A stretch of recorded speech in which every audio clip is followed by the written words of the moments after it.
Coucou, voici une vidéo un peu chelou.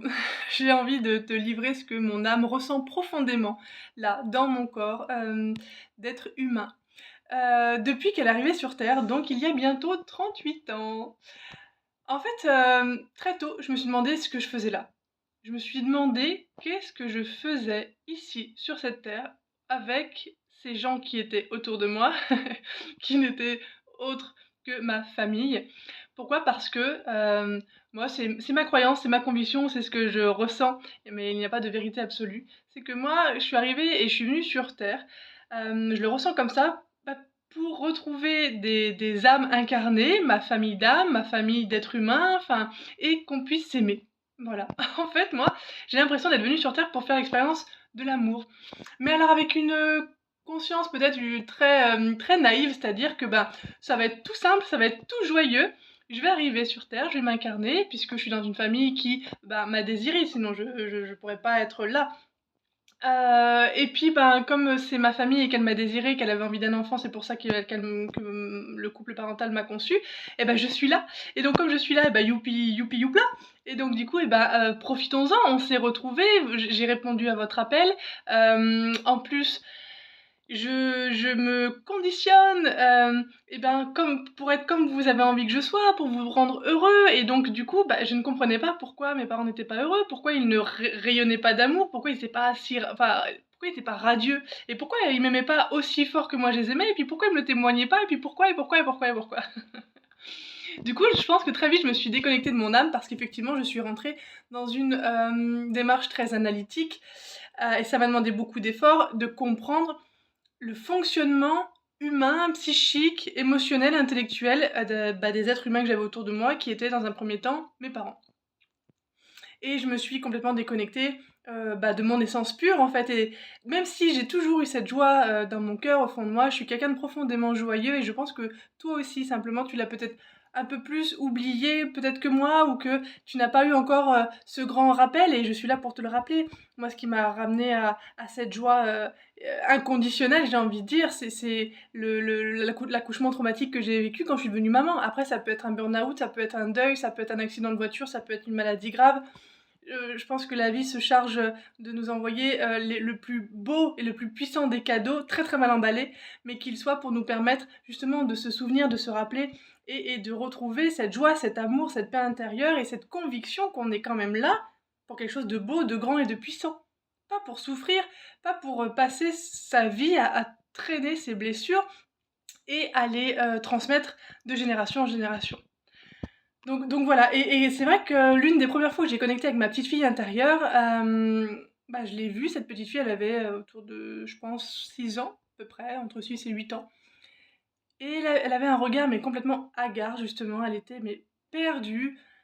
Elle avait pas vraiment d'expression, elle avait un filet sur elle, qui la plombait jusqu'en bas de ses pieds. Et puis vraiment, elle se demandait ce qu'elle faisait là. Donc ça m'a confirmé ça, et c'était très très douloureux, à la fois très libérateur, parce que je me suis dit: «Ah ben voilà, je comprends un peu mieux», enfin c'est ce que je ressentais.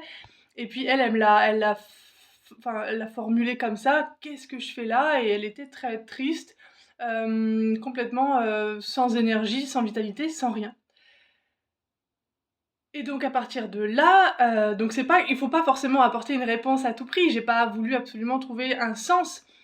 Et c'est pas du tout ça que je dis, c'est juste que là, aujourd'hui, je fais le rapprochement entre effectivement, cet élan de joie, comme j'ai pu être joyeuse d'accueillir mon fils dans ma vie, avec cet amour, et me dire: «Ah yes, youpi, c'est le potentiel qui s'ouvre, c'est une nouvelle vie qui s'ouvre, il y a tellement de promesses, de richesses, de surprises, d'aventures, d'expériences, d'opportunités, de grandir, de s'aimer, de vivre des belles choses». Qu'en fait ça m'a ramené à ce que moi aussi j'avais souhaité vivre en arrivant sur Terre, mais que je n'ai pas eu l'occasion. Après, pour moi toujours, hein, c'est ma vérité, on ne choisit pas sa famille par hasard. Donc je pense que je me suis incarnée dans cette famille où l'amour clairement n'était pas au top. Il n'était pas dans sa puissance lumineuse, joyeuse, voilà. Pour peut-être apprendre que sur Terre, dans cette dimension humaine, et effectivement nous avons un ego, nous avons un passé, nous avons des blessures karmiques, des blessures d'incarnation, nous avons un mental très très présent, et que peut-être que je suis venue faire l'expérience d'apprendre comment les êtres humains en tout cas quand on est dans un corps humain, eh bien ça peut être tortueux. Mais aussi du coup de garder ce message et cet espoir et cette dynamique de se dire: «Mais c'est possible de revenir à ça, puisqu'on est de toute façon, l'âme c'est une énergie, c'est de la lumière, c'est de l'amour, c'est il y a pas toutes ces considérations mentales». De toute façon on le voit bien quand on arrive à faire taire le mental, quand on arrive à être dans l'instant présent, ou qu'on passe dans un état, de conscience modifié, il y a plus toutes ces questions. Donc après voilà, on n'y croit pas, mais en tout cas, il y a quand même pas mal de choses si on se donne la peine et qu'on s'engage dans ce chemin-là, de se rendre compte quand même qu'il y a des états de conscience qui nous permettent effectivement d'être dans une reliance beaucoup plus grande, un plus grand que soi et d'écouter son âme et son cœur plutôt que ce mental très analytique, très, dans le jugement, dans les peurs, qui est là pour nous protéger bien sûr, mais auquel on donne beaucoup, beaucoup, beaucoup d'importance. Et donc moi voilà, effectivement cette joie d'être maman, elle était bien là, mais alors elle est venue, elle a été occultée justement par cette dimension humaine, par tout ce que j'avais refoulé, mis de côté, parce que je n'avais pas les outils, clairement, hein, j'étais pas outillée suffisamment pour aller, retrouver cette lumière, cette puissance, ce plus grand que soi et là, pour l'amour de mon fils et puis vraiment avec ses énergies aussi, le match énergétique avec mon fils et je suis sûre qu'avec le tien d'enfant, de tes enfants, c'est la même chose. Je suis sûre que tu ressens que tes enfants sont puissants et veulent t'emmener là où peut-être que toi tu freines des cas de fer parce que tu as peur, parce que tu dis que tu vas pas y arriver, parce que tu veux pas accueillir. Et ça, j'en parlais ce matin en story. On veut pas accueillir, on lutte, mais parce qu'en fait, on se dit qu'on va pas être capable de faire face. Mais il faut vraiment croire en soi et puis de se dire, peut-être que je peux me renseigner, me faire accompagner, voir autour de moi, il y a d'autres humaines, des mamans, quoi, qui vivent ça. Donc effectivement, il y a tout un travail aussi d'enlever le tabou sur la difficulté maternelle, il y a plein de choses à déconstruire. Mais justement, moi je suis là pour te dire qu'il y a plein de choses à déconstruire et que si toi, tu ne te retrouves pas dans cette réalité-là, que tu ne souhaites pas te conditionner à ce qu'on attend de toi, à ce que la société attend de toi, eh bien tu as raison. Et moi je suis là pour t'accompagner et à t'aider sur ce chemin-là, de te retrouver toi justement dans ton grand toi, dans ta grandeur, dans cet amour, cette puissance, cette joie qui a fait que tu as conçu ton enfant en fait, et que ton enfant est venu jusqu'à toi, et tu es la maman idéale et parfaite pour lui, et lui c'est l'enfant idéal et parfait pour toi, même si là t'es dans le dur, même si là c'est compliqué, même si t'es fatigué, que t'en vois pas le bout, c'est normal, il y a plein de choses terrestres, vraiment, qui sont liées à notre condition terrestre. Donc ne perds pas espoir, et surtout, si tu souhaites en discuter, tu peux me contacter dans les commentaires ou sur mon Instagram ou sur mon site.